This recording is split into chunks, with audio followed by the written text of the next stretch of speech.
Imagine you're sitting in a cozy London flat, the rain tapping gently on the window, a warm cup of tea in your hand.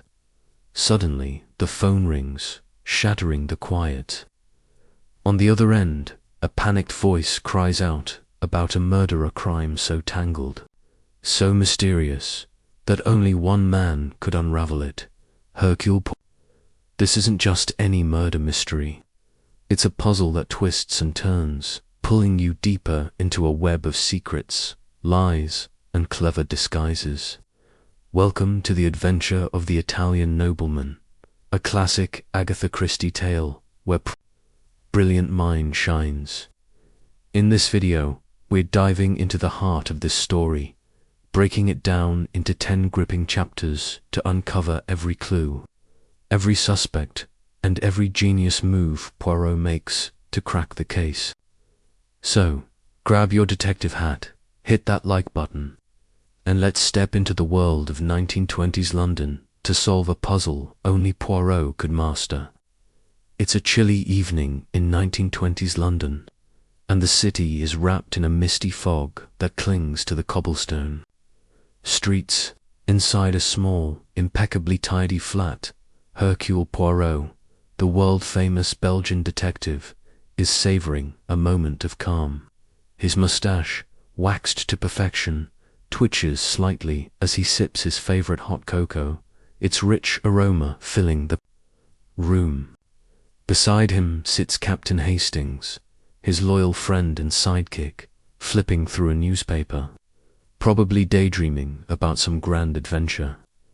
The fire crackles softly, and the world feels peaceful until the telephone lets out a sharp, insistent ring that cuts through the quiet like a knife. This is where our story begins, and trust me, it's a moment that grabs you and doesn't let go. The call is from Dr. Hawker, a neighbor and friend who lives just a few doors down. His voice is trembling, urgent, almost unrecognizable. He tells Poirot that he has just spoken to Count Foscatini, an Italian nobleman who lives in a lavish flat at Regent's Court, a posh apartment building nearby. Foscatini was in a panic, claiming someone was trying to kill him. "Help me, please," he begged, his voice shaking before the line went dead. Poirot's eyes narrow, and you can almost see those famous little grey cells of his sparking to life. A cry for help in the night, a possible murder. This is the kind of challenge that makes Poirot's heart race well.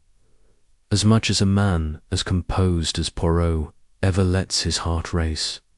Why does this opening hit so hard? Agatha Christie is a master at pulling you into a story. 1 minute, you're in this warm, cozy flat with Poirot and Hastings, feeling like you're part of their little world. The next, you're thrown into chaos with that desperate phone call. It's like when you're chilling at home, scrolling through your phone, and suddenly you get a message that turns your whole evening upside down. That sense of urgency, that jolt of adrenaline's what makes mysteries so addictive. Who is this Count Foscatini? Why does someone want him dead? And what's so important about this Italian nobleman that his life is in danger? These questions are like hooks sinking into your curiosity, reeling you in for the ride. Poirot doesn't waste a second. He grabs his coat, adjusts his hat, and motions for Hastings to follow. The two hurry through the foggy London streets, their footsteps echoing as they make their way to Regent's Court. The building is grand, with tall windows and an air of old money elegance, but there's something eerie about it tonight. They reach Foscatini's flat, and the door is slightly ajar, a bad sign. Inside, the scene is like something out of a nightmare. Count Foscatini is dead, his body slumped over the dining table, a look of shock frozen on his face. The table is set for 3, with plates of uneaten food, a broken coffee cup shattered on the floor, and the faint smell of cigar smoke lingering in the air. An overturned chair lies in the corner, and the curtains flutter slightly, as if someone just slipped out into the night. Let's take a moment to soak in this scene, because Christie paints it so vividly. The dining room is a snapshot of a moment gone wrong. The table, set for 3, suggests Foscatini was expecting guests. But who were they?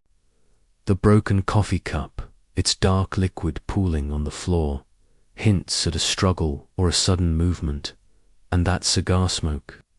It's such a small detail, but it's the kind of thing Poirot notices, the kind of clue that could crack the case wide open. The flat is luxurious, with plush carpets and ornate furniture, but it feels cold now, haunted by the violence that just took place.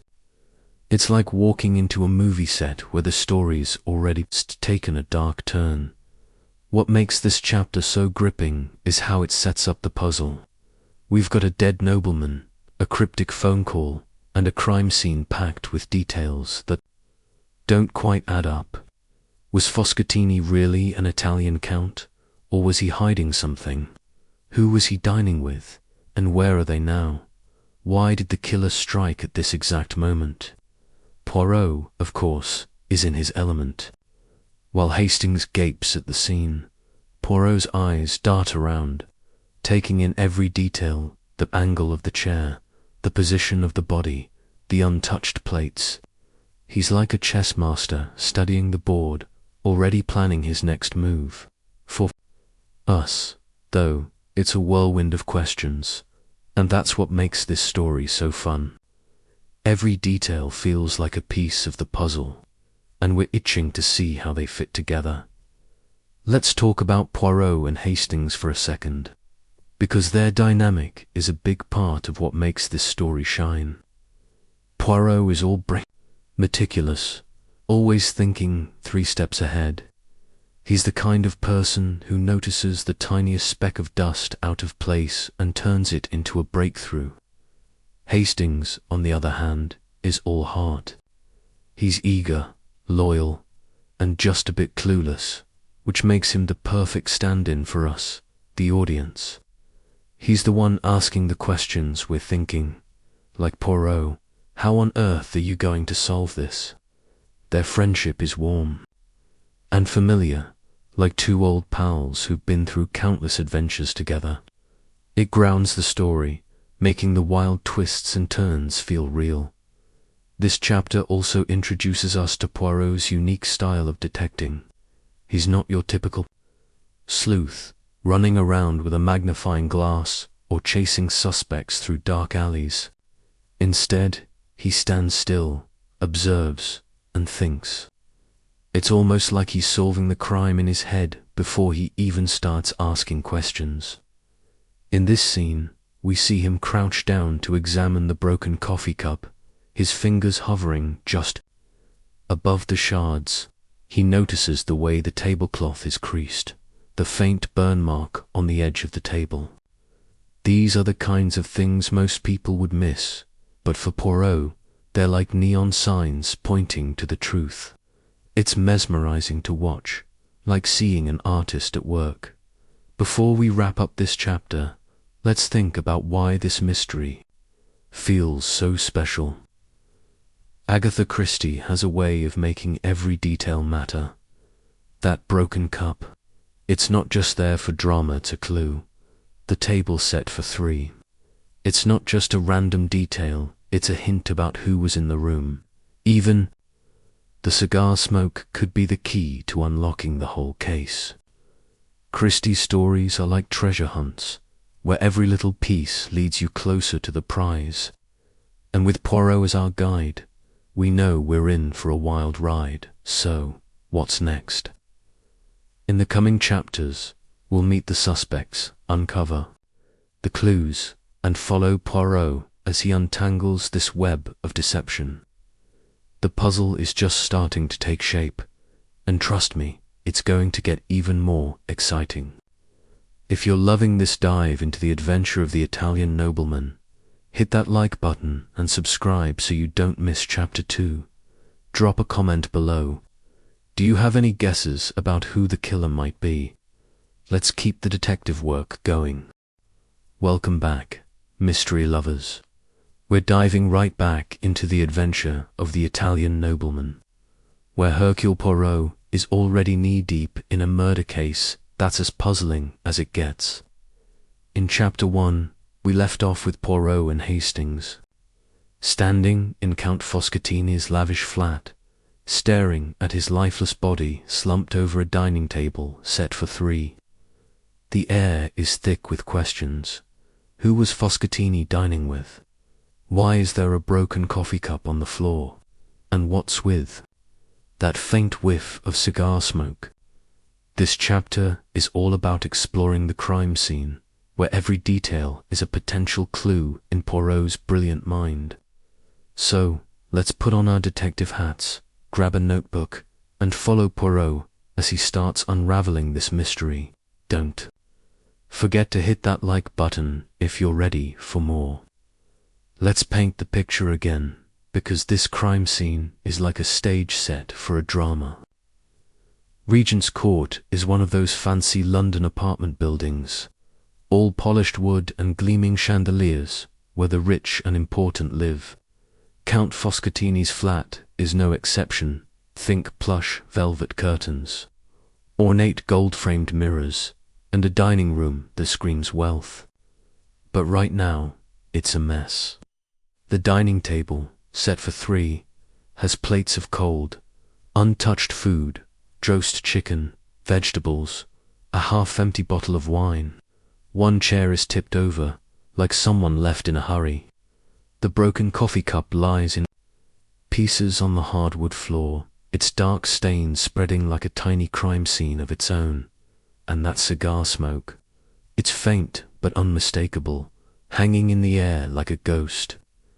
This is where Poirot shines, noticing the tiny details that everyone else overlooks. As Poirot steps carefully around the room, his eyes are everywhere. He's not just looking, he's seeing. He bends down to inspect the broken cup, noting the way the shards are scattered. He runs a finger along the tablecloth, feeling for anything unusual. Hastings, meanwhile, is bustling around, trying to be helpful, but mostly just asking questions. "Poirot, what do you make of this mess?" he says, gesturing at the table. Poirot just smiles, that knowing smile of his, the one that says, "Patience, my friend, the little grey cells are at work." This dynamic is so fun. Hastings is like us, eager and a bit confused, while Poirot is already piecing together a puzzle we can't even see yet. Let's talk about why this crime scene is so important. In an Agatha Christie story, nothing is random. Every detail, the overturned chair, the untouched food, the cigar smoke is like a breadcrumb leading to the truth. Take the table set for three, for example. It tells us Foscatini was expecting guests, but where are they? Did they eat and leave before the murder, or were they never here at all? The broken coffee cup is another clue.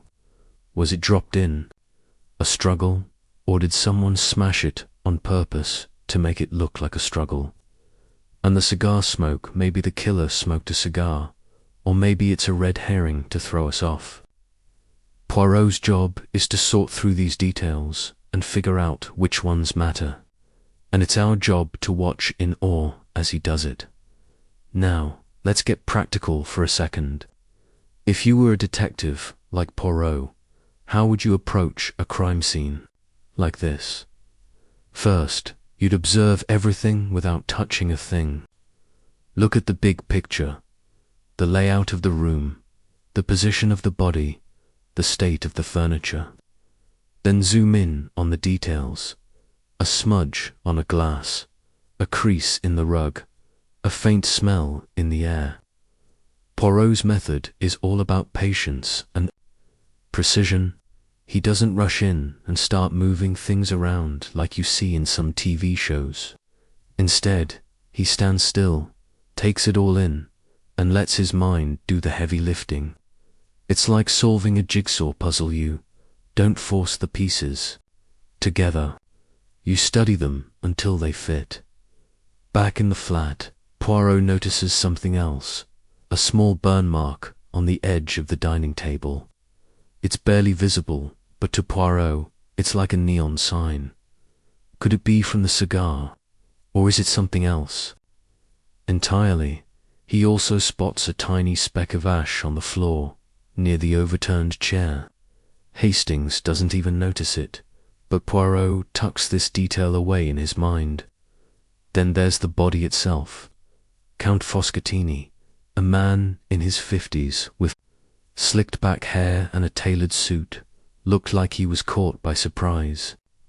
There's no sign of a fight, no bruises, no torn clothes, but the expression on his face is one of shock, maybe even fear.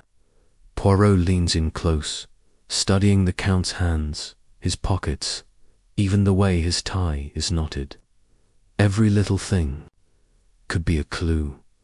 Let's talk about Foscatini himself for a moment. He's supposed to be an Italian nobleman, but what do we really know about him? He lived in this fancy flat, through lavish dinners, and had a reputation for being charming but secretive. Was he really a count, or was that just a story he told to impress people? In Christie's world, people are rarely what they seem, and Poirot knows it. He's already wondering if Foscatini had enemies, maybe someone from his past in Italy, or someone closer to home. The fact that he called Dr. Hawker in a panic suggests he knew he was in danger, but from who or what? As Poirot continues his inspection, he finds something curious, a small key lying under the dining table, half hidden by the rug. It's not a house key, it's too small for that, but it could belong to a drawer, a box, or even a safe. Poirot slips it into his pocket with a thoughtful hum, and you can tell he's already thinking 10 steps ahead. Hastings, of course, is baffled. "What's that key for, Poirot?" he asks, but Poirot just waves him off. "All in good time, Hastings," he says, his eyes twinkling. This is classic Poirot ways, keeping us guessing. Always holding his cards close until the perfect moment. Let's take a step back and think about why this chapter is so exciting. The crime scene is like the opening chapter of a book. It sets the stage for everything to come. Every detail Christie gives us is deliberate, designed to make us curious. The table set for 3 makes us wonder about the missing guests. The broken cup makes us imagine a struggle. The cigar smoke adds a layer of mystery, like a shadow we can't quite see. And Poirot, with his calm, methodical approach, is our guide through this maze. He's not just looking for clues. He's building a story in his head, and we're dying to know what it is. Before we move on, let's talk about what makes Poirot such a great detective. It's not just his brain, it's his ability to see the world differently. Most people would walk into this crime scene and see chaos, but Poirot sees order. He sees patterns, connections, little hints that tell a story. It's like he's reading a book no one else can see. For us, watching him work is half the fun. We're not just trying to solve the mystery. We're trying to keep up with Poirot, and that's no easy task. So, where do we go from here? The crime scene has given us a lot to chew on, but the puzzle is just beginning. In the next chapter, we'll meet the suspect's people who were close to Foscatini, or maybe not so close. Who had a reason to want him dead? And how does that little key fit into the story? We're about to dive deeper into this mystery, so stick with us. If you're loving this breakdown of the adventure of the Italian nobleman, smash that like button and subscribe for more. Drop a comment below with your thoughts, any guesses about what that key unlocks. Chapter 3 is coming up, and it's going to be a wild ride.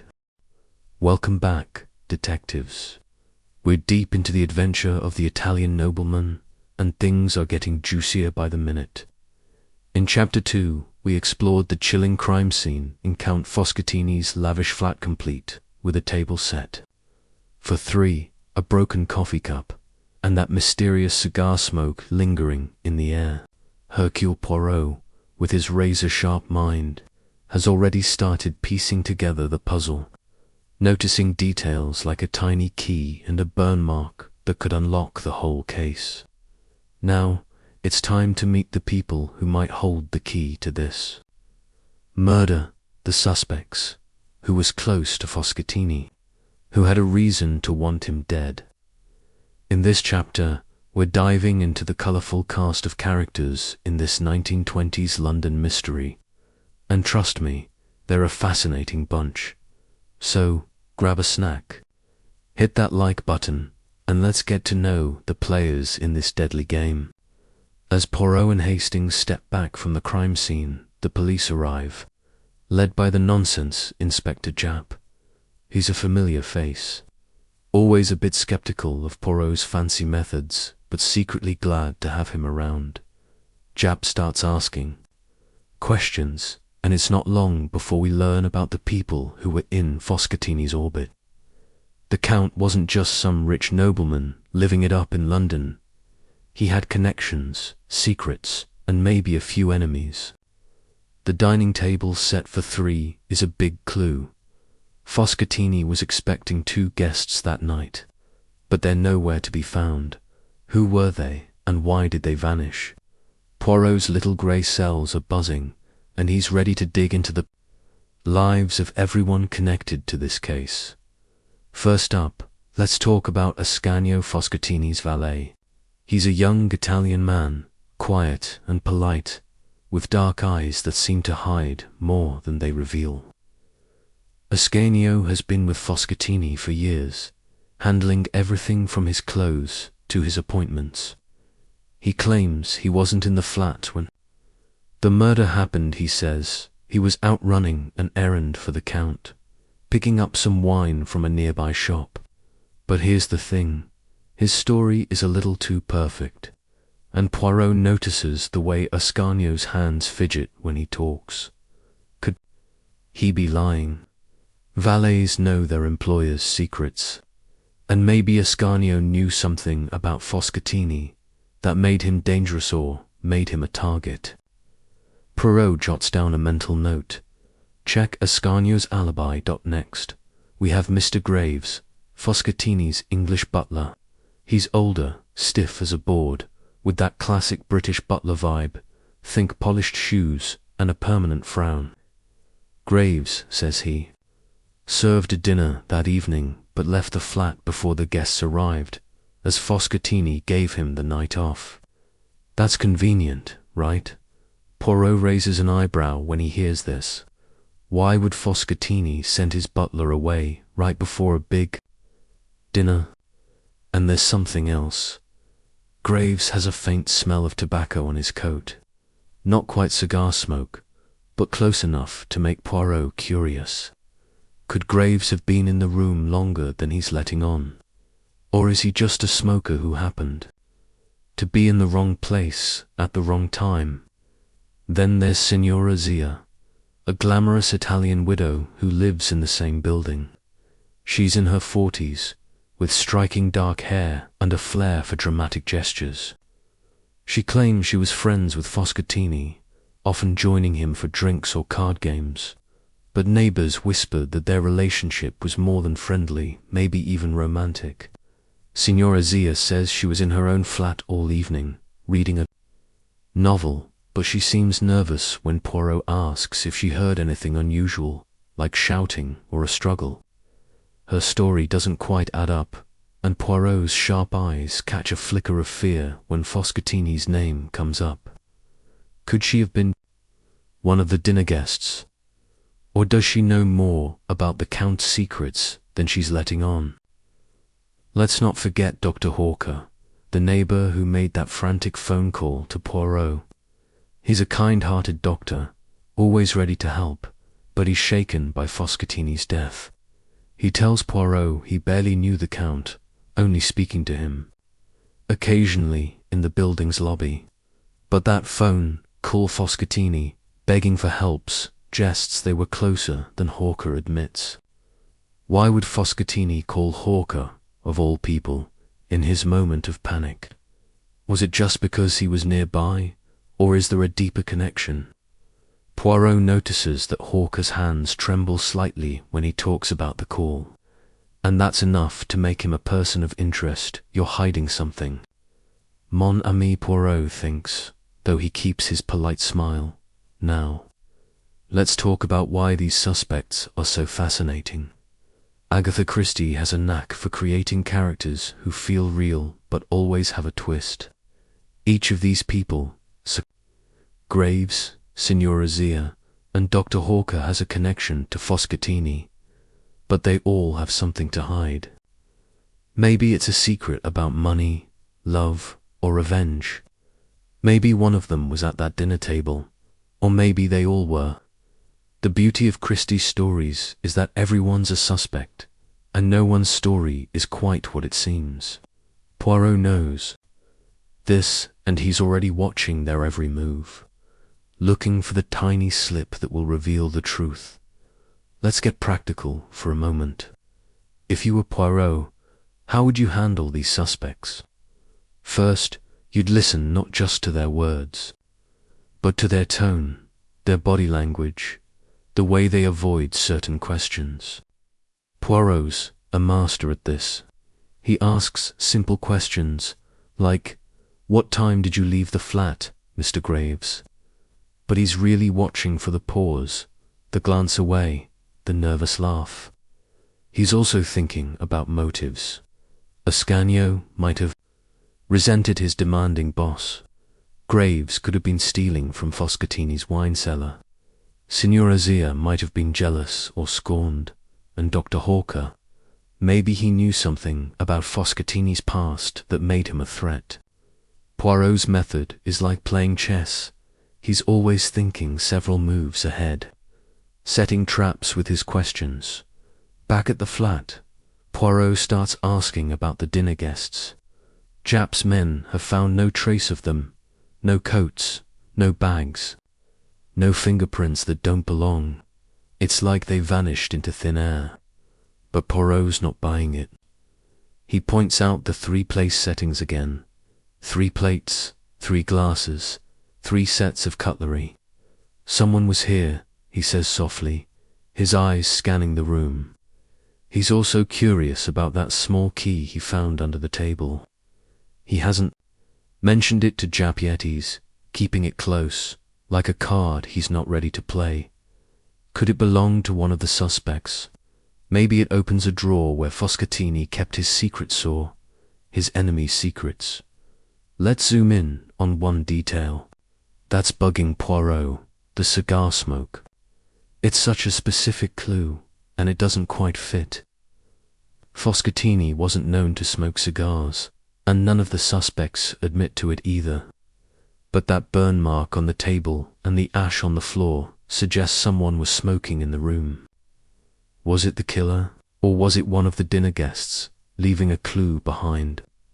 Poirot's mind is spinning, connecting the smoke to the suspects. Graves smells of tobacco, but is it the same kind? Signora Zia loves her dramatic gestures, maybe. She's hiding a cigar habit. Even Ascanio, with his quiet demeanor, could be covering something up. This is what makes Poirot so brilliant. He takes a tiny detail like smoke and turns it into a thread that could unravel the whole case. Why does this chapter keep us hooked? It's the suspects. They're like pieces of a puzzle, each with their own story, their own secrets.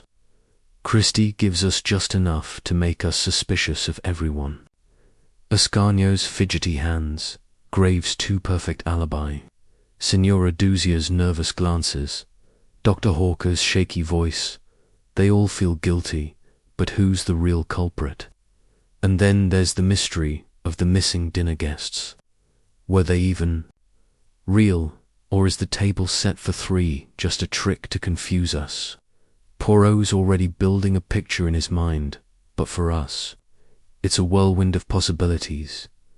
Before we wrap up, let's appreciate how Christie uses these characters to keep us guessing. Each suspect is like a mini-story, with their own motives and mysteries. Poirot's job is to dig beneath their polished surfaces to find the truth, and we're right there with him, trying to figure out who's lying. It's like a game of Clue, but with higher stakes and fancier accents.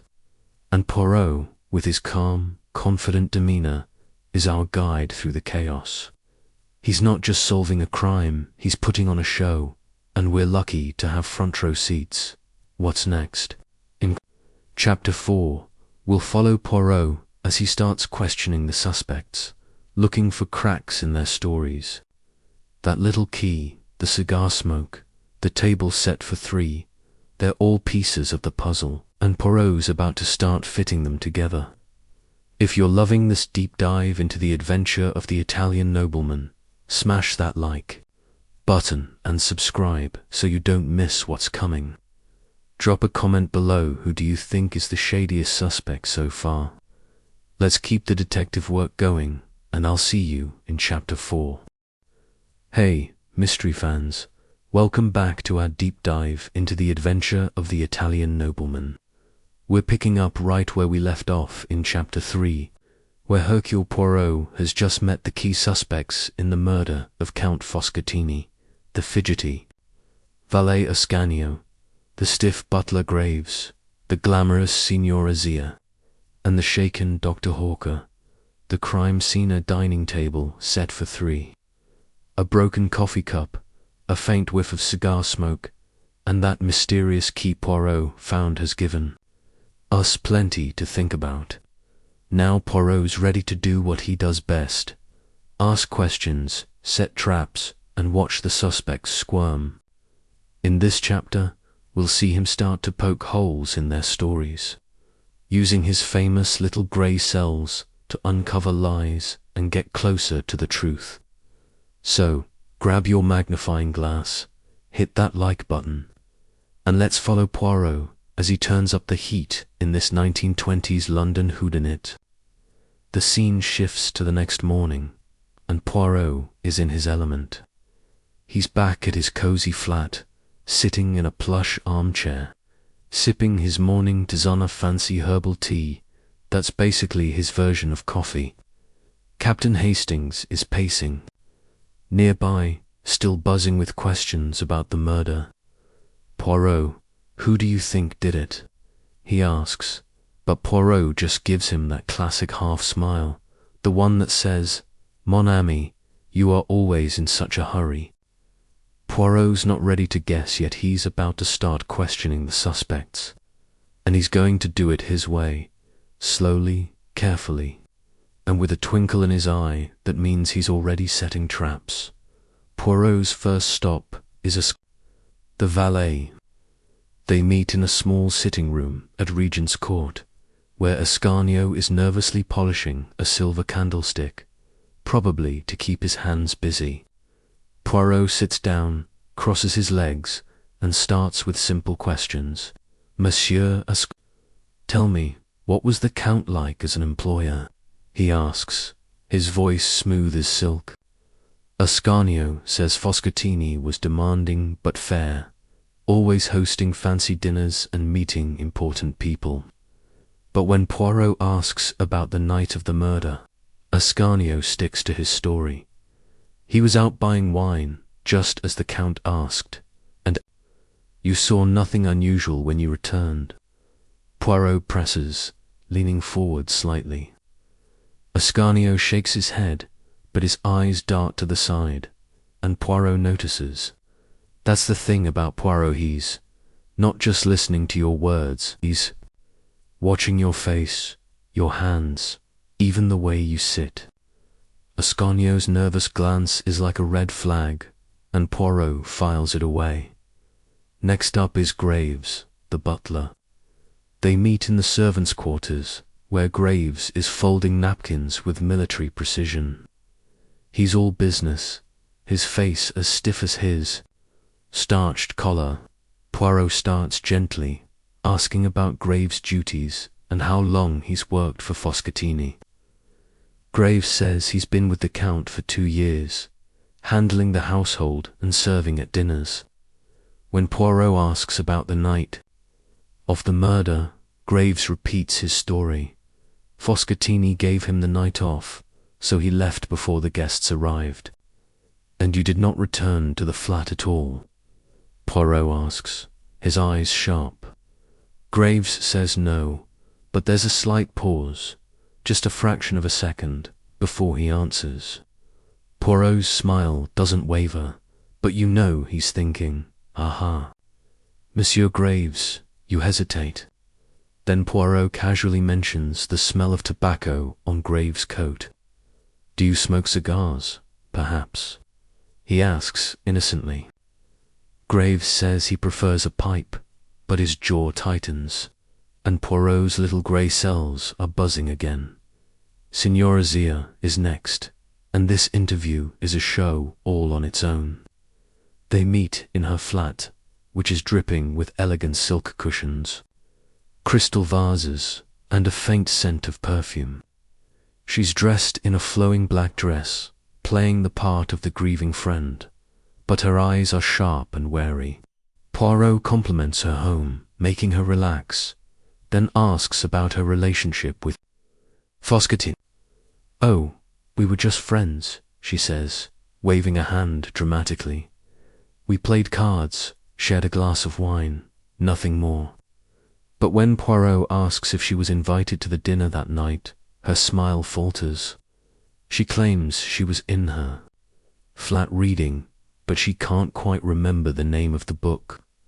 How curious, Poirot says softly, and you can tell he's caught her in a lie.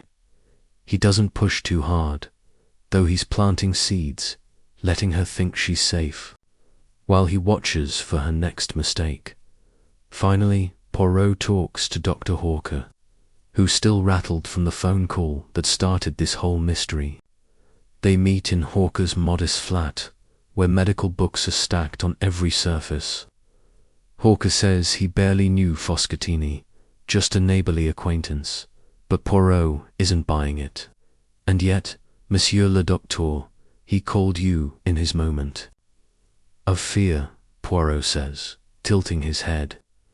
Hawker insists it was just because he was nearby, but his hands are shaking again, and he keeps glancing at a locked drawer in his desk. Poirot notices, of course, and makes a mental note. Could that drawer hold the same kind of key Poirot found under the table? He doesn't ask not yet, but you can bet he's already planning how to find out. Let's talk about why questioning is so brilliant.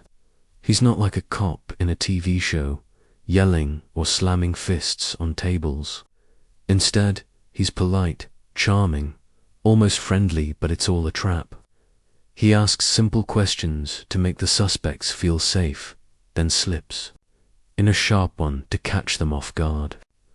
It's like watching a cat play with a mouse he's patient, waiting for the moment they slip up. For example, when he mentions the cigar smoke to Graves, it's not just a random question. He's testing whether Graves reacts, and that tiny jaw clench is all Poirot needs to know he's onto something. Same with Signora Zia's forgotten book title. It's a small detail, but to Poirot it's a crack in her story. If you were a detective, here's a tip from Poirot's playbook. Listen more than you talk. Let the suspect fill the silence, because that's when they make mistakes. Notice their body language, fidgeting hands, averted eyes, a nervous laugh. Poirot's also great at asking open-ended questions, like, "Tell me about the Count," which lets the suspect ramble and reveal more than they mean to. It's like being a therapist and a detective at the same time. Try it in real life. Next time you're curious about something, ask a vague question and see what people let slip. Back to the story, Poirot's starting to build a picture. A nervous glance suggests he's hiding something, maybe about where he really was that night. Graves' hesitation and tobacco smell make him a puzzle piece that doesn't quite fit. Signora Zia's shaky alibi and forgotten book title scream. Suspicion and Dr. Hawker's trembling hands and locked drawer. They're practically shouting, "Investigate me." But Poirot's not jumping to conclusions. He's collecting these clues like coins, saving them for the moment he can cash them in for the truth. One detail keeps nagging at him, that table. Set for 3. If Foscatini was expecting 2 guests, where are they? None of the suspects admit to being at the dinner, so who was there? Poirot's also thinking about that key he found under the table. He hasn't shown it to anyone yet, not even Hastings, but he's sure it's important.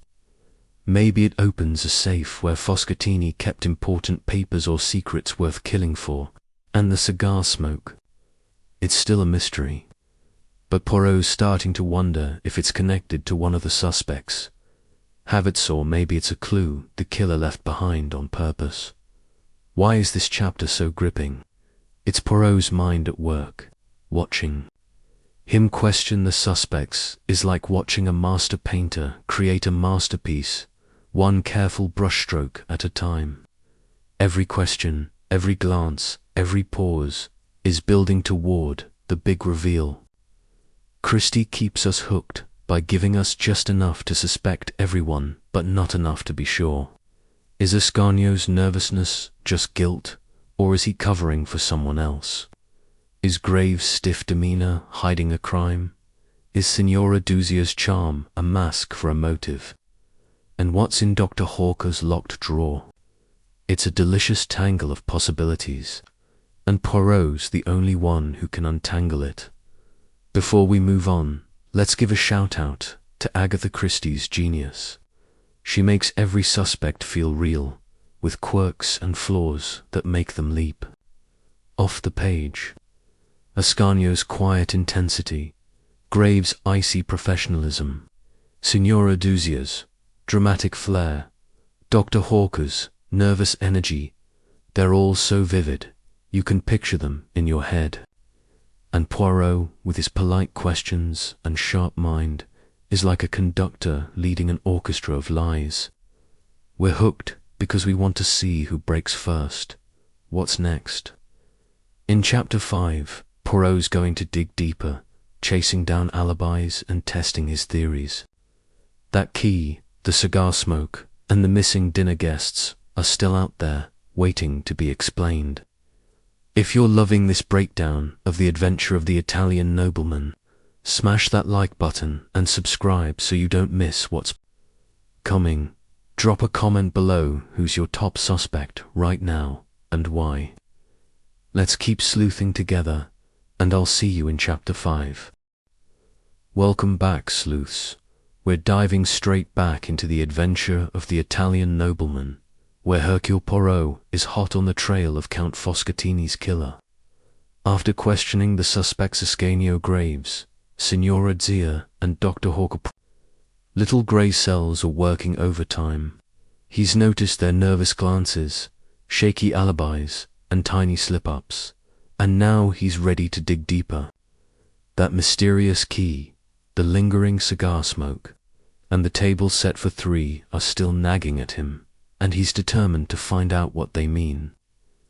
In this chapter, we'll follow Poirot as he chases down alibis, uncovers new clues, and starts to see the shape of this deadly puzzle. So, grab a cup of tea, hit that like button, and let's see what Poirot's got up his sleeve.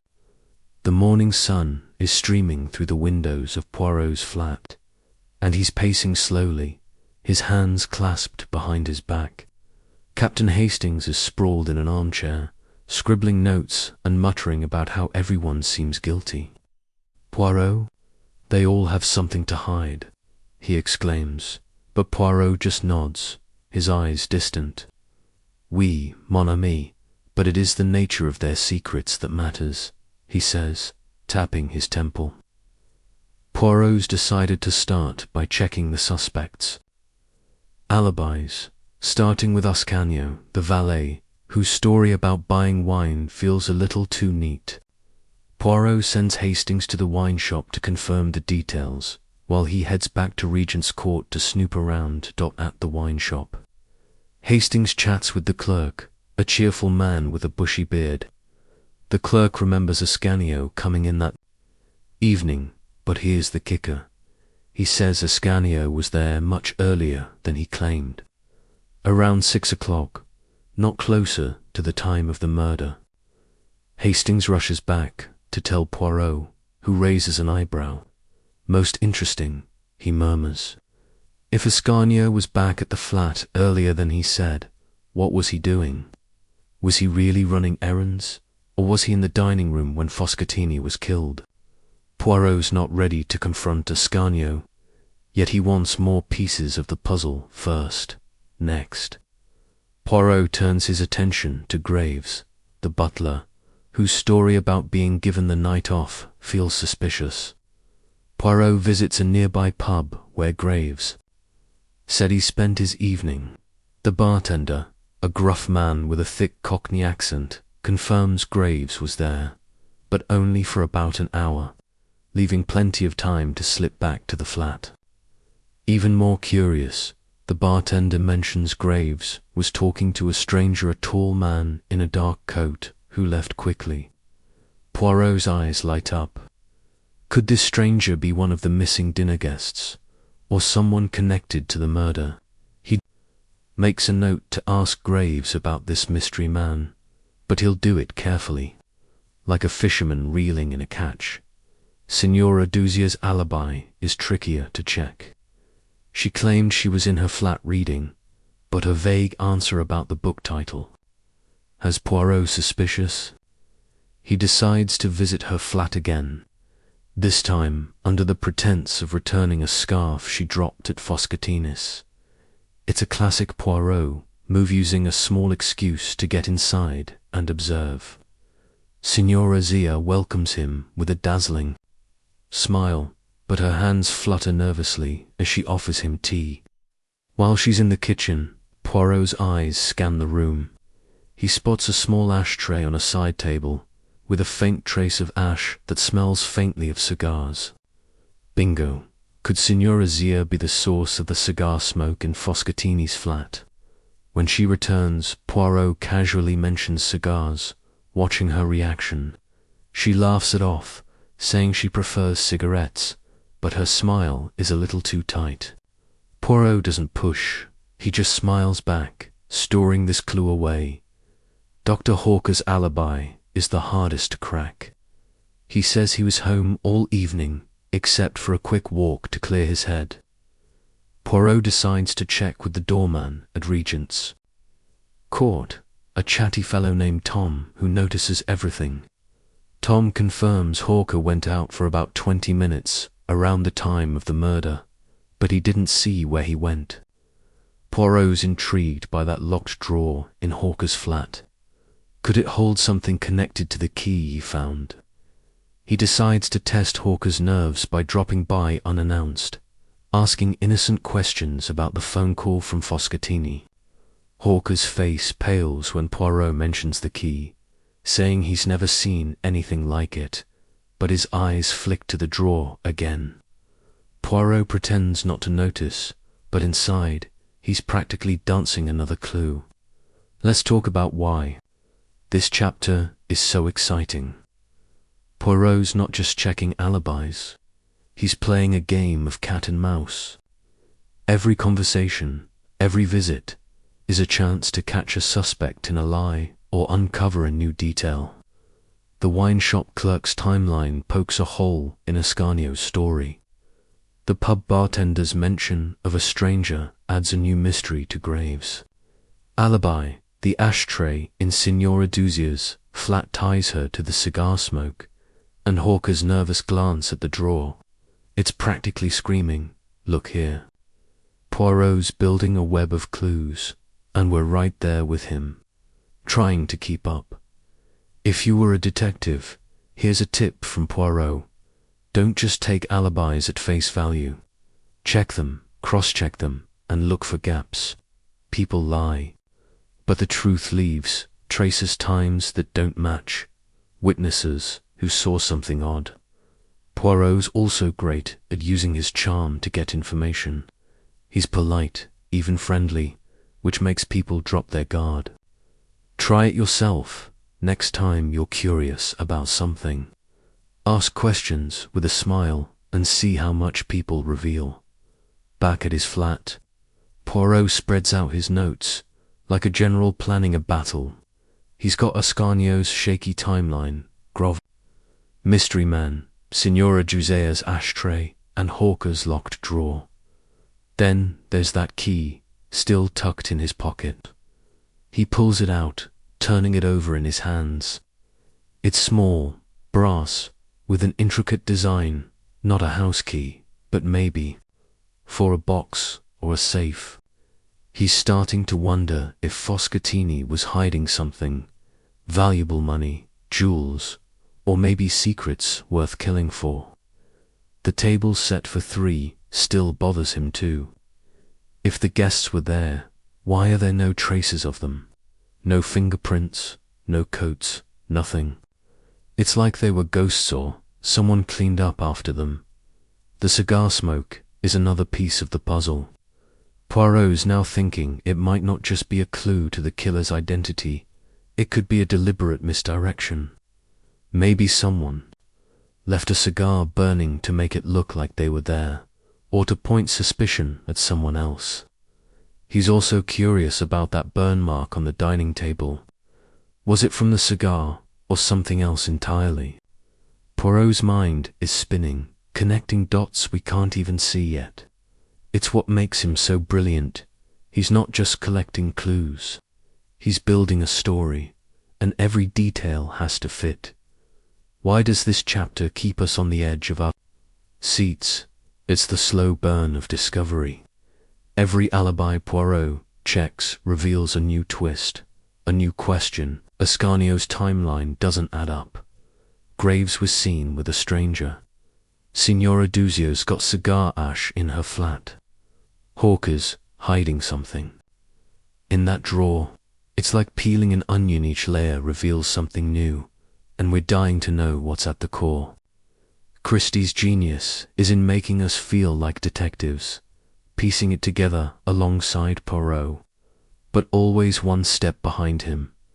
Before we move on, let's give Poirot some props. His patience, his attention to detail, his knack for seeing through lies, it's all on display here. He's not rushing to accuse anyone. He's gathering evidence, waiting for the moment when the puzzle clicks into place. For us, it's a thrill ride, watching him work his magic while we try to guess who's guilty. Is it Ascanio with his nervous eyes? Graves with his mysterious pub buddy? Signora Zia with her hidden cigar habit? Or Hawker with his locked? Draw the answers out there, and Poirot's getting closer. What's next? In Chapter 6, Poirot's going to follow a new lead, one that might explain that key and the missing dinner guests. The puzzle's getting clearer, but there's still plenty of mystery to unravel. If you're hooked on the adventure of the Italian Nobleman, smash that like button and subscribe so you don't miss what's coming. Drop a comment below. What do you think that key opens? Let's keep digging into this case, and I'll see you in Chapter 6. Welcome back, mystery enthusiasts. We're diving deeper into the adventure of the Italian Nobleman, where Hercule Poirot is closing in on the truth behind Count Foscatini's murder. In our last chapter, Poirot was chasing down alibis, catching cracks in the stories of Ascanio, Graves, Signora Zia, and Dr. Hawker. That small brass key he found under the dining table is burning a hole in his pocket, and he's sure it's a vital piece of the puzzle. The cigar smoke, the table set for 3, and those shaky alibis are all swirling in his mind. And now he's ready to follow a new lead that might tie it all together. In this chapter, we'll see Poirot zero in on the key's purpose and uncover a secret that could change everything.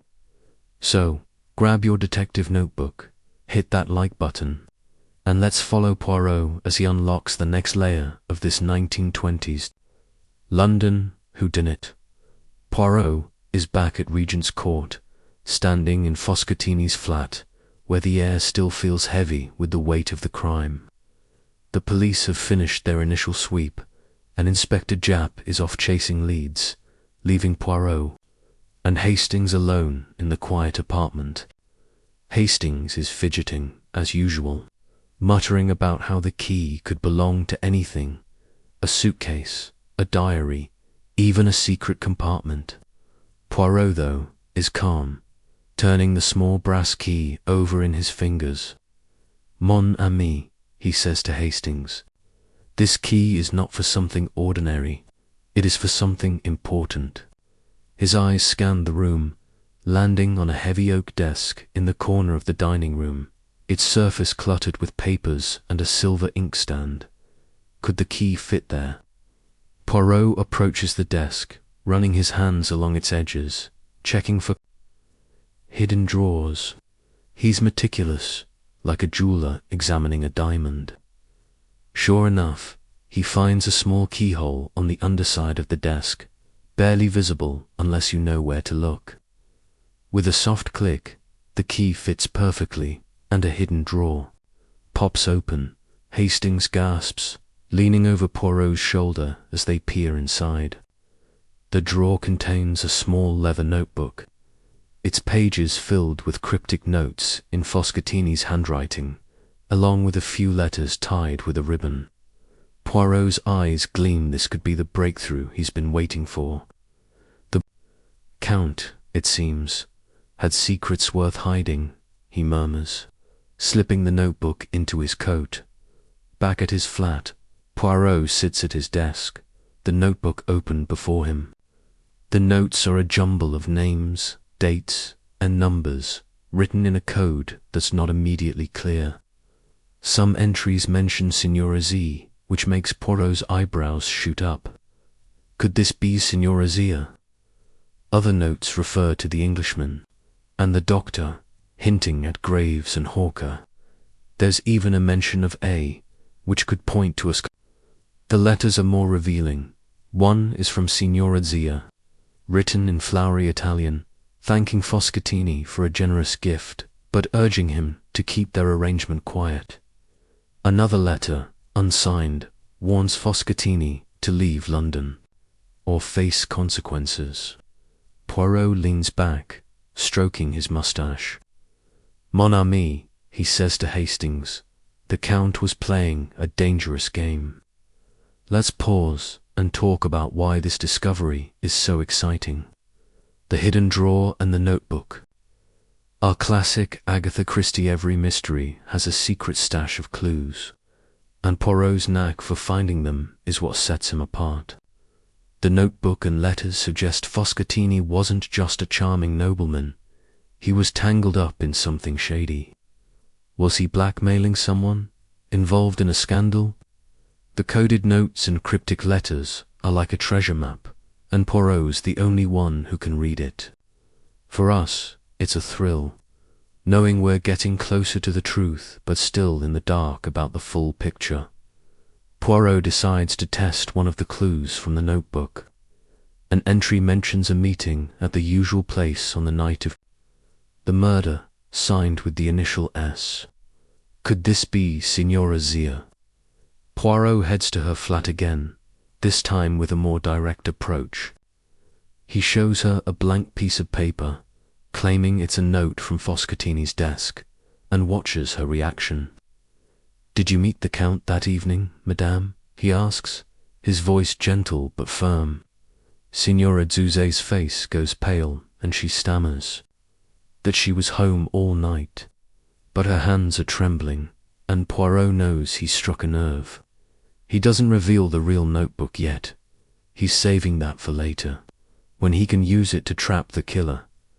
Next, Poirot turns to the cigar, smoked Lou, which is still nagging at him. He visits a local tobacconist, a tiny shop filled with the rich smell of tobacco. The owner, an old man with a pipe permanently in his mouth, confirms that Foscatini never bought cigars. But someone in the building did. Signora Zia, who occasionally purchased Cuban cigars for a friend. Poirot's mind races. The ashtray in her flat, the cigar smoke in Foscatini's dining room mitts, starting to add up. Was Signora Zia one of the dinner guests, or is she being framed? Poirot thanks the tobacconist and heads out, his brain piecing together the puzzle too. Dig deeper. Poirot asks Hastings to check on Dr. Hawker's locked drawer. Hastings, ever eager, manages to charm the doorman, Tom, into letting him into Hawker's flat while the doctor is out. Hastings isn't exactly a master sleuth, but he finds the drawer and jimmies it open with a paperclip. Inside is a medical journal, but tucked between the pages is a note in Foscatini's handwriting. Meet me at 8. Important. The note is dated the night of the murder. Hastings rushes back to Poirot, who's delighted but not surprised. The good doctor is more involved than he claims, Poirot says, his eyes twinkling. Could Hawker have been one of the dinner guests? And if so, why is he lying? Let's get practical for a second. If you were Poirot, how would you handle a find like this notebook? First, you'd read every word, looking for patterns, names, dates, anything that repeats. Then, you'd cross-reference it with what you know about the suspects. Poirot's doing exactly that, linking Signora Z to Zia, the doctor to Hawker, and so on. He's also smart about not showing his hand too soon. By bluffing with Signora Zia about the note, he's testing her reaction without giving away what he knows. It's like playing poker, keep your cards hidden until the perfect moment. The table set for 3 is still a mystery. But Poirot's starting to suspect it's a red herring. Maybe there were no guests at all, and the table was set to confuse the police. Or maybe the guests were there but left no trace, because they're professionals, people who know how to cover their tracks. The unsigned letter, warning to leave London, suggests he had enemies, possibly from his past in Italy. Was he involved in something criminal? Poirot's also thinking about the broken coffee cup. Was it really dropped in a struggle, or was it staged to make the murder look spontaneous? Why does this chapter keep us hooked? It's the slow reveal of secrets. The notebook, the letters, the cigar connection, they're all pieces of a bigger picture, and Poirot's the only one who can see how they fit. Every new clue raises more questions. Was Foscatini blackmailing Signora Zia? Did Hawker meet him that night? Who was the Englishman in the notebook? Christie's genius is in giving us just enough to keep us guessing, but not enough to solve it yet. It's like a roller coaster, you're climbing higher, knowing a big drop is coming. Before we wrap up, let's admire Poirot's style. He's not just a detective, he's a strategist, always one step ahead. The way he bluffs with Signora Zia, the way he follows the cigar smoke lead, the way he keeps the key as secret hits, all part of his game plan. For us, it's a front row seat to a master at work, and we're itching to see what he does next. What's coming in Chapter 7? Poirot's about to confront one of the suspects with a bold move, and a new clue will turn the case upside down. If you're loving this dive into the adventure of the Italian Nobleman, smash that like button and subscribe so you don't miss it. Drop a comment below, what do you think is in that notebook? Let's keep sleuthing, and I'll see you in Chapter 7. Welcome back, fellow detectives. We're plunging deeper into the adventure of the Italian Nobleman, where Hercule Poirot is unraveling the mystery of Count Foscatini's murder one clue at a time. In our last chapter, Poirot found a hidden drawer. with a cryptic notebook and letters that hinted at Foscatini's shady dealings, possibly involving Signora Zia, Dr. Hawker, and others. The small brass key, the cigar smoke, and the table set for three are still pieces of the puzzle, but starting to see connections. Now, he's ready to shake things up with a bold move, confronting a suspect to see if he can force the truth to the surface. In this chapter, we'll watch Poirot turn up the pressure and uncover a clue that flips the case on its head. So, grab your sleuthing gear, hit that like button, and let's see how Poirot plays his next card in this 1920s London mystery. It's late afternoon, and Poirot is back at Regent's Court, his polished shoes clicking on the marble floor as he heads to Signora Zia's flat. He's chosen her for this confrontation because her shaky alibi, nervous reaction to his bluff about the note, and that ashtray with cigar ash make her a prime suspect. Poirot's not one to barge in, accusing he's more like a fox, sly and strategic.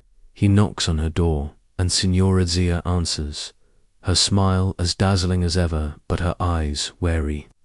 "Monsieur Poirot, what a surprise," she says, inviting him in. The flat is as glamorous as before, with silk cushions and the faint scent of perfume. But Poirot's here to rattle her cage. He starts with small talk, complimenting her taste in decor, making her relax. Then, like a magician pulling a rabbit from a hat, he produces the leather notebook from Foscatini's desk. He doesn't open it, just holds it up, letting her see it. "Madame, do you recognize this?" he asks, his voice calm but piercing. Signora Zia's smile freezes, and her hand grips the arm of her chair. "No, why would I?" she stammers. Poirot leans forward, his eyes locked on hers. "Because, Madame, it contains notes about Signora Zia, and I believe you were more than just friends with the Count. It's a calculated strike, and it hits hard." Signora Zia's face goes pale, and she starts to protest, saying she only played cards with Foscatini, nothing more. But Poirot's not done. He mentions the cigar ash in her ashtray, tying it to the smoke in Foscatini's flat. "Did you visit him that night, perhaps?" he asks, his tone gentle but relentless. Signora Zia's composure cracks. She admits she was at Foscatini's flat earlier that day, not at night, to discuss a business matter. She insists she left before dinner and wasn't one of the guests at the table set for three. But her voice shakes, and Poirot notices a bead of sweat on her forehead. He doesn't push further, he's planted the seed, and now he'll wait for her to slip up.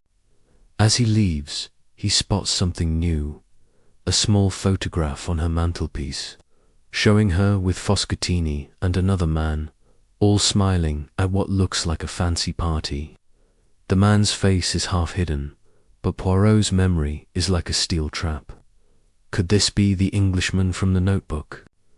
He makes a mental note to investigate. Back at his flat, Poirot shares the encounter with Hastings, who's practically bouncing with excitement. "She's guilty, Poirot. She was there," he exclaims, but Poirot shakes his head. "Not so fast. Mon ami, she is hiding something. Oui, but the killer? Perhaps not." Poirot's thinking about that photograph and the notebook's mention of the Englishman. He decides to follow this lead, asking Hastings to check with the doorman, Tom, about any Englishman who visited Foscatini regularly. Tom's a goldmine of gossip, and he tells Hastings about a man named Mr. Barton, a businessman who often met Foscatini for drinks. Barton's tall, wears a dark coat, and get this, smokes cigars. Could he be the stranger Graves was seen with at the pub? Poirot's eyes light up when Hastings reports back. "We are getting closer, Hastings," he says, Tapping his fingers together to dig deeper, Poirot visits the local post office where Foscatini received his mail. The clerk, a chatty woman with a sharp memory, recalls delivering letters to Foscatini from Italy, some marked with a strange symbol, a small black hand. Poirot's intrigued. The unsigned letter in the hidden drawer, the one warning Foscatini to leave London, had the same symbol. Could this point to an Italian connection? Maybe a criminal one? Poirot's starting to suspect Foscatini was tangled in something bigger, perhaps blackmail or a shady deal gone wrong. The black hand symbol hints at an organized group, possibly.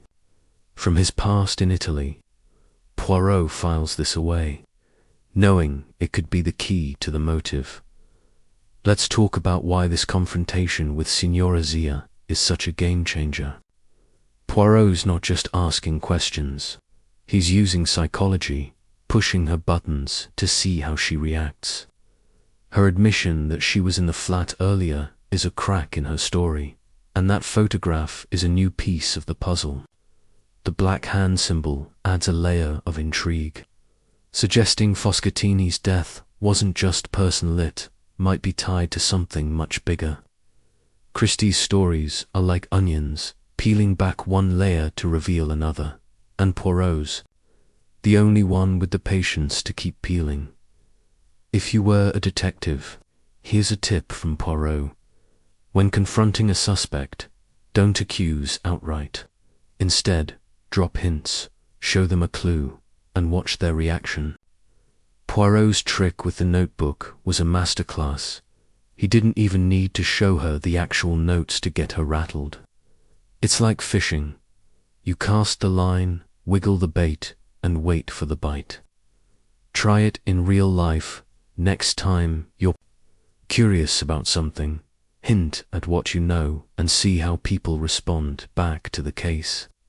Poirot's also rethinking the table set for 3. He's starting to wonder if it was a setup, staged to make the murder look like a spontaneous fight among dinner guests. The lack of fingerprints or other traces suggests someone cleaned up carefully, which points to a calculated killer. The cigar smoke is still a puzzle, but with Signora Zia's ashtray and Barton's cigar habit, Poirot's narrowing it down. And that key, it's already led to the notebook, but Poirot's wondering if there's another lock it might fit maybe. A safe in Foscatini's flat that hasn't been found yet. Why does this chapter keep us glued to the story? It's the mix of action and mystery. Poirot's bold move with Signora Zia feels like a chess match, and the new clues, the photograph, the black hand symbol, Mr. Barton add fresh twists. We're starting to see Foscatini's world, a web of secrets, possibly tied to crime or blackmail. Every step Poirot takes feels like it's bringing us closer to the truth, but there's still so much we don't know. Who's Mr. Barton? What's the black hand?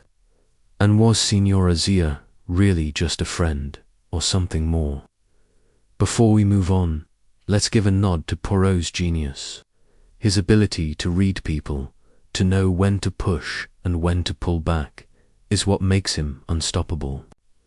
He's not just solving a crime, he's orchestrating a reveal, and we're lucky to be along for the ride. Christie keeps us hooked by dangling new questions just as we think we're getting answers. What's next? In Chapter 8, Poirot's going to track down this Mr. Barton and dig into the black hand symbol, which might lead to a shocking discovery about Foscatini's past. If you're loving this breakdown of the adventure of the Italian nobleman, smash that like button and subscribe so you don't miss it. Drop a comment below. Do you think Signora Zia's hiding a bigger secret? Let's keep unraveling this mystery, and I'll see you in Chapter 8. Welcome back, sleuths. We're racing deeper into the adventure of the Italian nobleman, where Hercule Poirot is piecing together the murder of Count Foscatini with his unmatched brilliance. Last time, Poirot shook things up by confronting Zia spotting a mysterious photograph and uncovering a cryptic black hand symbol in Foscatini's letters. That small brass key led to a hidden notebook. The cigar smoke is pointing to new suspects, and the table set for 3 is still a nagging question. Now, Poirot's chasing a fresh lead, a businessman named Mr. Barton and the ominous black hand, symbol that hints at something far bigger than a simple murder. In this chapter, we'll follow Poirot as he tracks down Barton and digs into Foscatini's shadowy past. So, grab your magnifying glass, hit that like button, and let's dive into this 1920s London mystery. Poirot is back at his flat, the morning light glinting off his polished desk as he pores over the notebook from Foscatini's hidden drawer. The black hand symbol, found on the threatening letter and mentioned by the post office clerk, is nagging at him. He's heard whispers of such symbols before tied to Italian secret societies or criminal groups. Could Foscatini have been mixed up with something dangerous, like the mafia? Poirot's little grey cells are buzzing, and he's determined to find out. He sends Captain Hastings to track down Mr. Barton, the cigar-smoking Englishman who might be the mysterious stranger from Graves' pub visit, while Poirot heads to the British Library to research the Black Hand. Hastings, ever the eager sidekick, hits the streets, asking around at Foscatini's favourite haunts. He ends up at a swanky gentleman's club where Barton is a regular. The porter, a wiry man with a knack for remembering faces, confirms Barton was a frequent guest of Foscatini's, often seen arguing with him over brandy and cigars. Hastings learns Barton's a wealthy importer with ties to Italian businesses, and here's the juicy part: he was at Regent's Court the night of the murder, according to a cab driver who dropped him off. Hastings practically sprints back to Poirot with the news, his notebook stuffed with scribbles. Poirot, Barton was there, he exclaims, out of breath. Poirot nods, his eyes narrowing. Very good, Hastings. Now, let us see what Monsieur Barton has to say. Meanwhile, at the library, Poirot's buried in old newspapers and books about Italian crime. He finds references to the Black Hand, a notorious extortion racket that plagued Italian communities in the early 20th century. Gangs would send letters with a black hand symbol demanding money or threatening violence.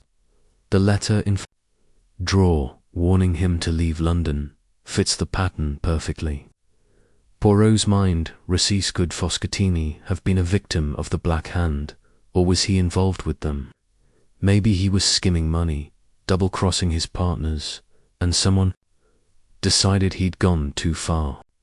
The notebook's cryptic entries, with names like Signora Zia and the Englishman, suggest Foscatini was keeping track of dangerous connections.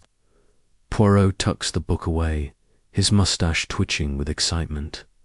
Poirot arranges to meet Barton at the Gentleman's Club, a smoky room filled with leather armchairs and the clink of glasses.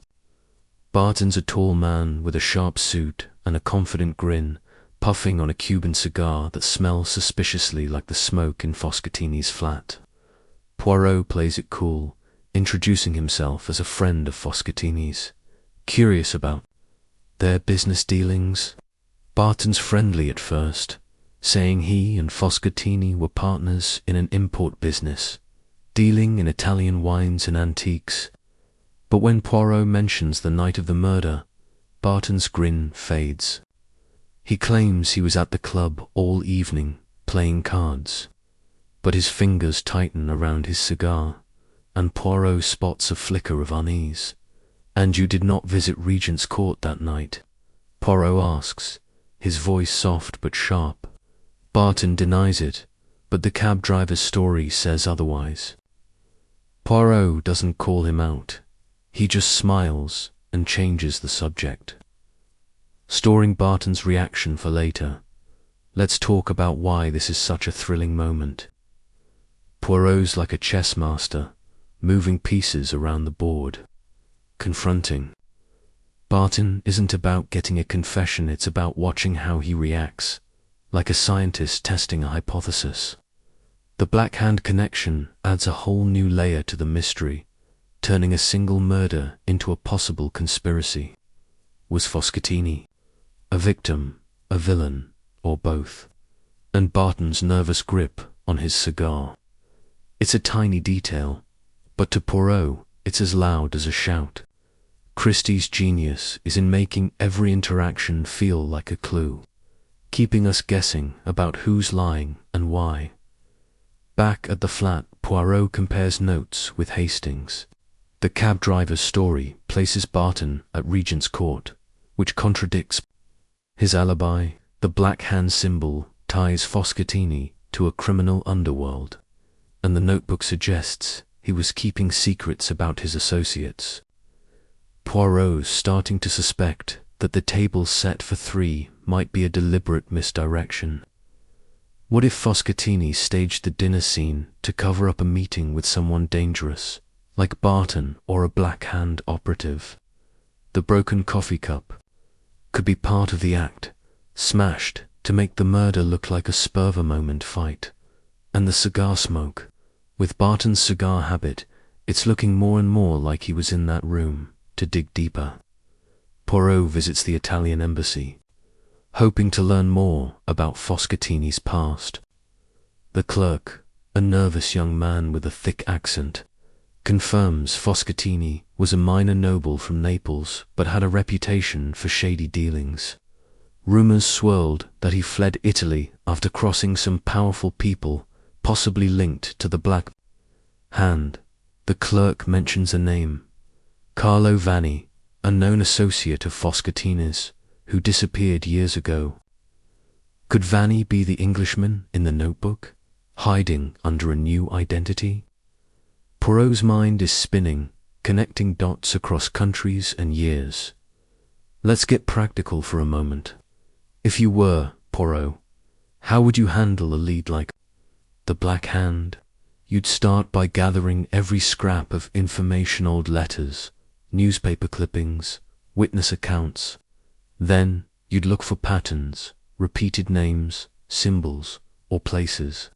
Poirot's doing exactly that, linking the Black Hand symbol to Foscatini's past and his suspicious associates.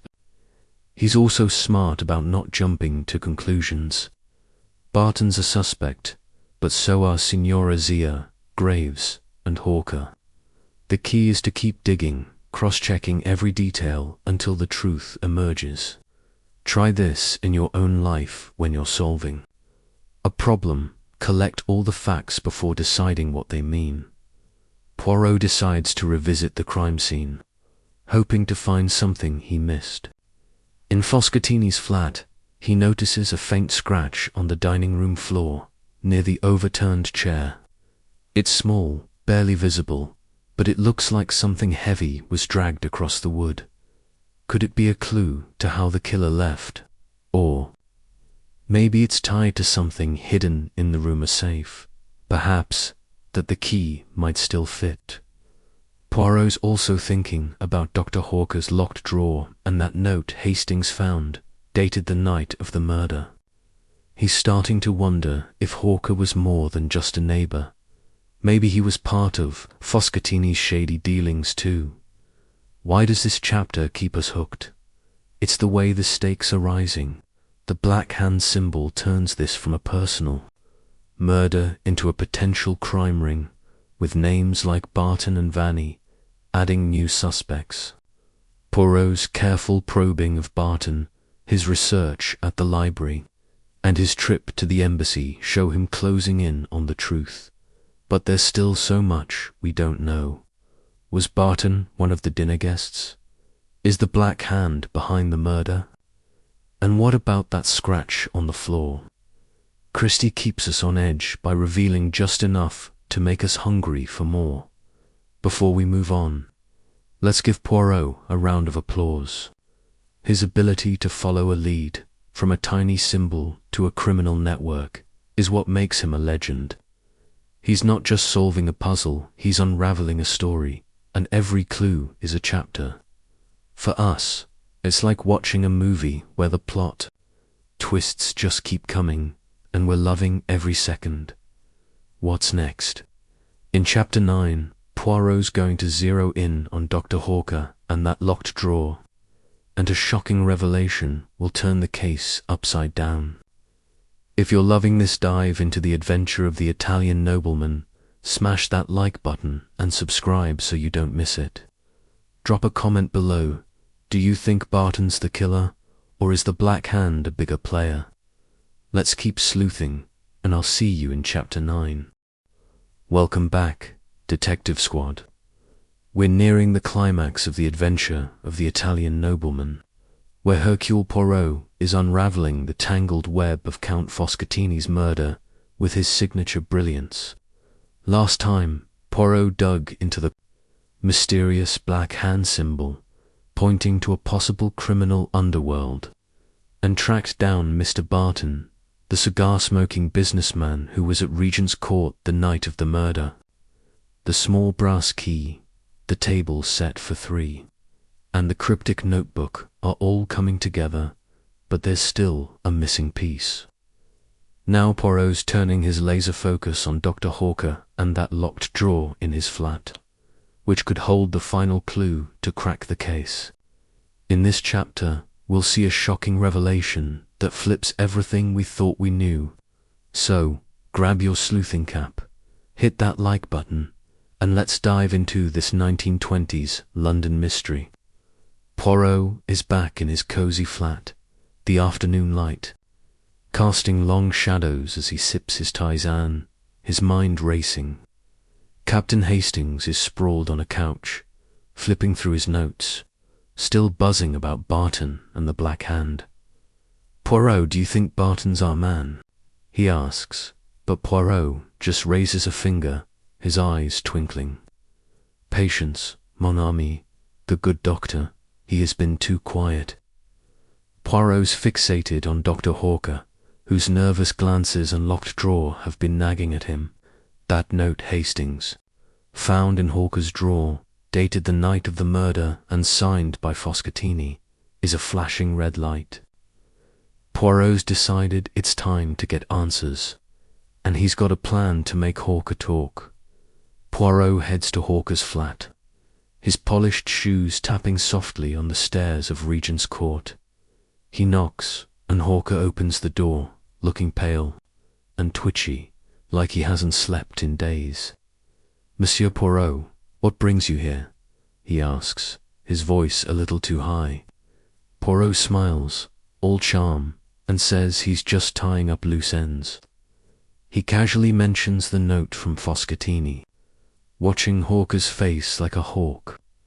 "A meeting at 8, on the night of the murder. Most curious, Nan," Poirot says, tilting his head.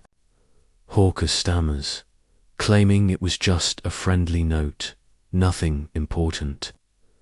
But his hands are shaking so badly he nearly drops his teacup. Poirot's not buying it. He steps closer, his voice low. "And the drawer, doctor, what do you keep locked?" Away, Hawker's eyes dart to the desk, and Poirot knows he's hit the mark. To push further, Poirot pulls a classic trick. He produces the small brass key from his pocket, holding it up like a magician, revealing a card. "Perhaps this fits your drawer, oui," he asks, his tone innocent but piercing. Hawker's face goes white, and he blurts out, "That's not mine," but the panic in his eyes tells a different story. Poirot doesn't try to open the drawer. He doesn't need to. Hawker's reaction is proof enough that the drawer holds something big. Instead, Poirot thanks him politely and leaves, knowing Hawker's rattled and likely to make a mistake.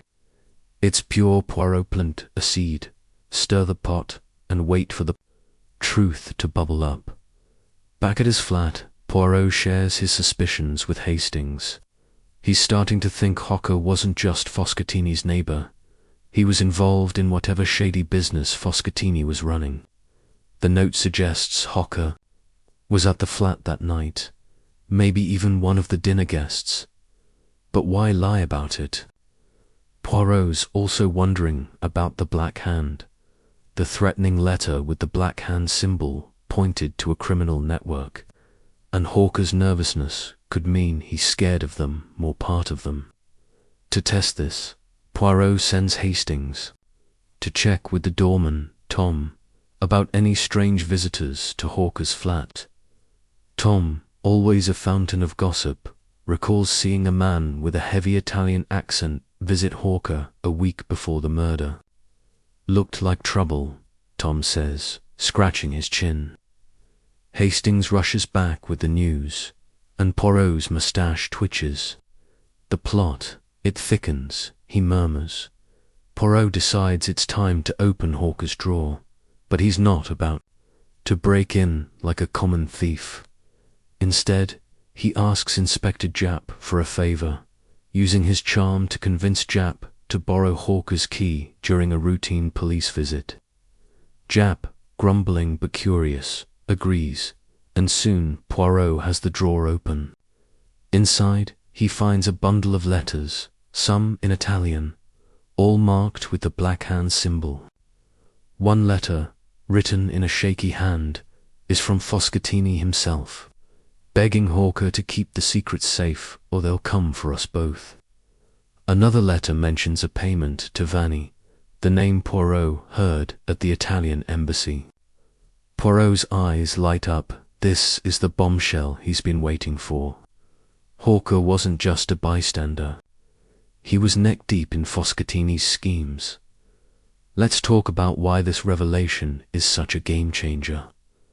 The letters in Hercule's drawer tie him directly to the Black Hand and Foscatini's shady past. They suggest Foscatini was paying off a criminal group, possibly to protect himself or Hercule, and Vanni's name points to a shadowy figure who might be pulling the strings. The note about a meeting at 8 means Hercule was likely at the flat when Foscatini was killed, making him a prime suspect or a witness.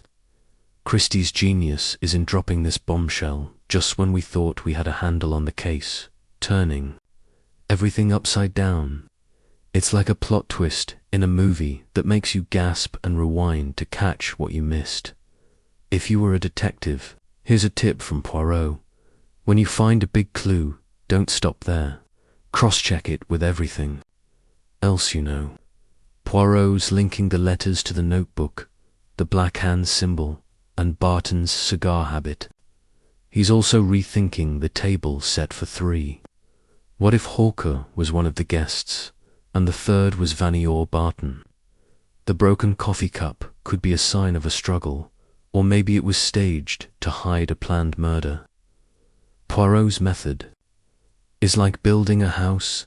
Each clue is a brick, and he's laying them carefully to construct the truth. Poirot decides to follow the Vanni lead. He contacts a friend at Scotland Yard with connections in Italy, asking about Carlo Vanni. The response comes quickly. Vanni was a known associate of the Black Hand, a fixer who handled dirty work for the group before vanishing from Naples years ago. Could he be in London, hiding under a new name like Barton? Or is he someone else entirely, like the mysterious stranger Graves met at the pub? Poirot's also curious about the cigar smoke, with Barton and Signora Zia both linked to cigars. He's starting to think it's a deliberate clue, maybe left to point suspicion at one of them. Back at Regent's Court, Poirot notices something new while poking around Foscatini's flat. A faint smudge on the dining room window, like someone leaned against it. It's small, but to Poirot, it's a neon sign. Could the killer have escaped through the window, avoiding the doorman? The scratch on the floor near the overturned chair suggests something was moved, maybe a ladder or a chair to reach the window. Poirot's building a theory. The murder was planned, the scene staged, and the killer slipped out quietly, leaving the table set for 3 as a distraction. Why does this chapter keep us glued to the story? It's the shock of Hawker's secret and the thrill of new questions. The black hand letters, Vanny's name, the smudge on the window, they're all pieces of a puzzle that's finally taking shape. We're starting to see Foscatini as a man caught in a dangerous web, with Hawker as his reluctant partner. But who pulled the trigger, or rather, who struck the fatal blow? Christie keeps us hooked by balancing answers with new mysteries, making us desperate for the final reveal. Before we move on, let's give Poirot a standing ovation. His knack for turning a nervous glance into a breakthrough is unmatched. He's not just solving a crime, he's weaving a story, and every clue is a thread. For us, it's like watching a magician pull off an impossible trick, and we're loving every second. What's next?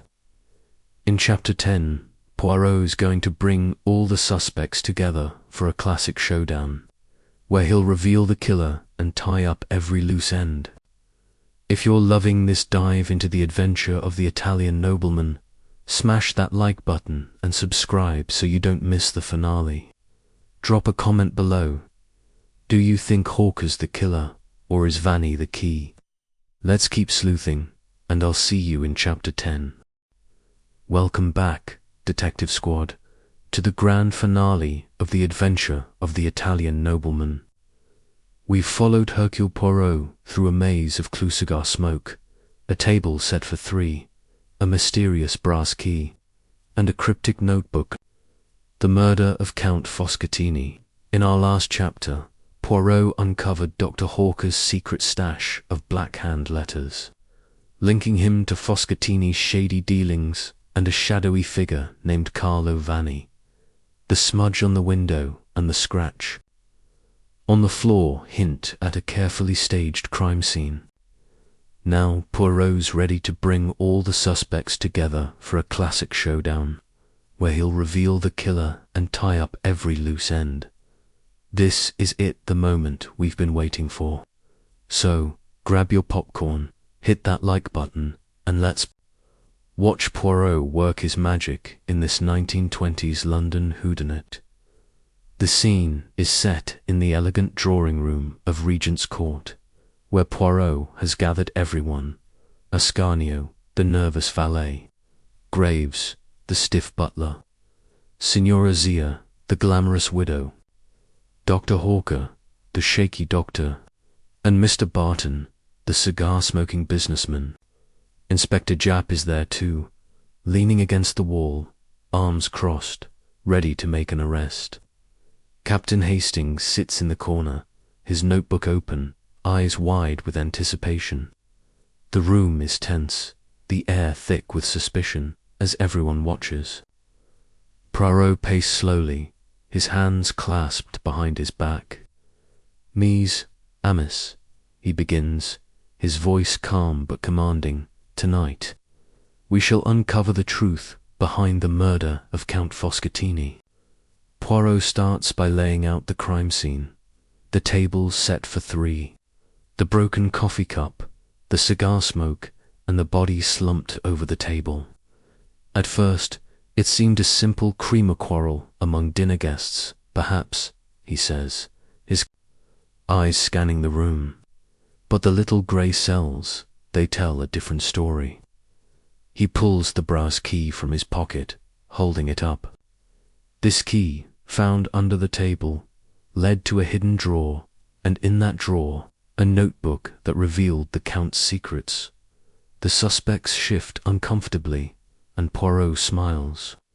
He's in his element, ready to unravel the puzzle. He turns to the table set for 3. This was no ordinary dinner, he declares. It was a ruse, staged to confuse us. Poirot explains that Foscatini set the table to look like he was expecting guests, but there were no guests, just one person, the killer, who met him that night. The broken coffee cup, a deliberate touch to suggest a struggle; the cigar smoke, a clue left to point suspicion elsewhere. Poirot's eyes land on Signora Zia, who clutches her purse tightly. "Madame, your ashtray held cigar ash, and yet you claim to smoke only cigarettes," he says. She protests, but Poirot waves her off, not accusing her yet. Next, he addresses Dr. Hawker. "Monsieur le Docteur, you received a call from Foscatini begging for help. And in your drawer, letters with the black hand symbol." Hawker's face crumples, and he admits he was being blackmailed by Foscatini, who knew about a medical scandal in Hawker's past. Hawker was at the flat that night, not as a guest but to confront Foscatini about the blackmail. "I didn't kill him," Hawker cries, and Poirot nods. "Nan, you did not. But you were there, and you fled, afraid of being implicated." Poirot turns to Ascanio, whose hands are trembling. "You, monsieur, lied about your alibi. You were not buying wine at the time of the murder. You were in the flat, hiding." Ascanio breaks down, admitting he overheard an argument but ran when he heard a thud, terrified of being caught. He saw someone leave through the window, leaving the smudge and the scratch on the floor. Poirot's eyes gleam now. He's getting somewhere. Graves, the butler, is next. Poirot points out his meeting with a stranger at the pub, but Graves insists. "He was just having a drink. Your tobacco smell was not from cigars, but a pipe," Poirot says, ruling him out as the source of the cigar smoke. Graves sags with relief, but Poirot's not done. He's building to the big reveal, and the room is electric with tension. Finally, Poirot turns to Mr. Barton, whose cigar is now unlit, his face pale. "Monsieur Barton, you were at Regent's Court that night, despite your denial. The cab driver saw you, and your cigars match the smoke in the room." Barton tries to protest, but Poirot holds up the notebook. "The Count wrote of the Englishman, you, monsieur, who worked with him in a smuggling operation tied to the Black Hand. But Foscatini grew greedy, did he not? He demanded more money, threatened to expose you." Poirot's voice rises. "So you went to his flat, alone, not for dinner, but for murder. You struck him, staged the scene, and slipped out the window, leaving the cigar smoke to point to Signora Zia." Barton's composure cracks. He leaps to his feet, shouting that Foscatini deserved it for betraying him to the Black Hand. Jap moves in, cuffs ready, as Barton confesses, his words spilling out like a dam breaking. The room erupts in gasps, and Hastings nearly drops his notebook. Poirot.com, as ever, adjusts his tie. "The little grey cells, they do not fail," he says with a small smile. "Let's talk about why this reveal is so satisfying." Agatha Christie builds this moment like a symphony, with every clue the key. The notebook, the cigar smoke, the Black Hand coming together in perfect harmony. Barton's motive, tied to Foscatini's greed and the criminal underworld, makes sense of the cryptic notes and letters. The staged dinner scene explains the table set for three, and the window escape ties up the smudge and scratch. Poirot's genius is in seeing through the misdirection, using every detail to point to Barton. It's like watching a puzzle snap together, every piece fitting perfectly.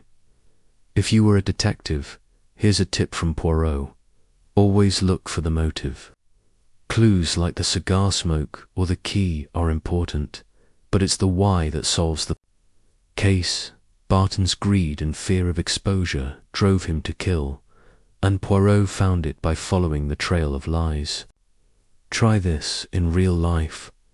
When something doesn't add up, ask what someone stands to gain. It's like a shortcut to the truth. Poirot wraps up by explaining the loose ends.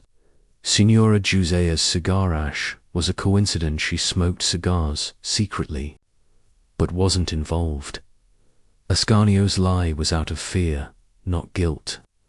Hawker's blackmail made him a witness, not a killer. The Black Hand was the backdrop, not the culprit. Barton acted alone, using their threat as cover.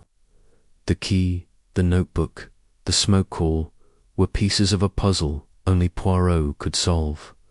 Why does this chapter leave us cheering? It's the payoff. Of every question we've had since that frantic phone call in Chapter 1, Christie keeps us hooked by making us feel like detectives, guessing along with Poirot only to be amazed when he reveals the truth.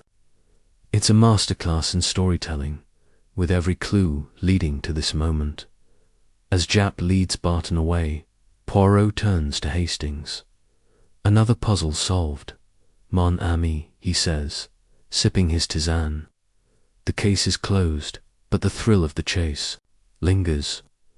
If you've loved this journey through the adventure of the Italian Nobleman, smash that like button and subscribe for more mystery breakdowns.